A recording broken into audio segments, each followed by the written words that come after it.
I'm an entrepreneur. I run my own business. I try to earn a living through that. I set my prices, and the market kind of responds. And so when you're talking about entrepreneurship in sort of the light of a socialist economy, what does that look like? Because it feels like we're and maybe this is what you're alluding to. It's taking place in China. We're bringing elements of market capitalism into a planned economy. So how does entrepreneurship, in your eyes, fit into kind of like a socialist economy? Well, a great example is Nicaragua. I was in Nicaragua in November, and the Sandinistas are in power. Their slogan, the slogan of the ruling party, the Sandinistas, that you see painted everywhere, is Christianity, socialism, and solidarity. There's a lot of admiration for Fidel Castro and for China and such.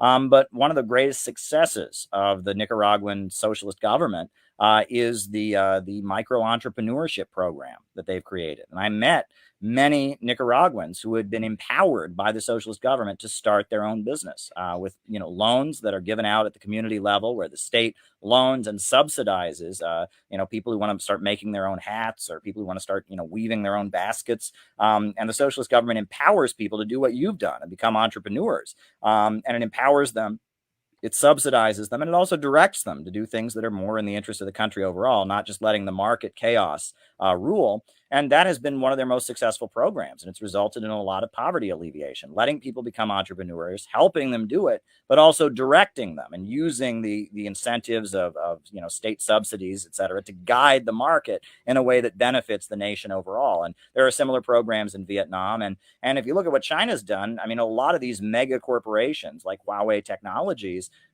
they are, again, private corporations started by an entrepreneur, but that entrepreneur was guided, directed, and aided by the state in order to help aid the overall vision, the overall economic plan. In China, they have 5-year economic plans, kind of like the Soviet Union had, about what would benefit the country overall. And I think that's a brilliant way of doing things. And that's an innovation. So And I think if the Soviet Union had been able to figure out how to do things like that, in the 1980s, they might still be around. Unfortunately, they tried to adjust their system and they collapsed, whereas China has been constantly reinventing their socialism. And part of it has been enabling market mechanisms to benefit the overall planned economy.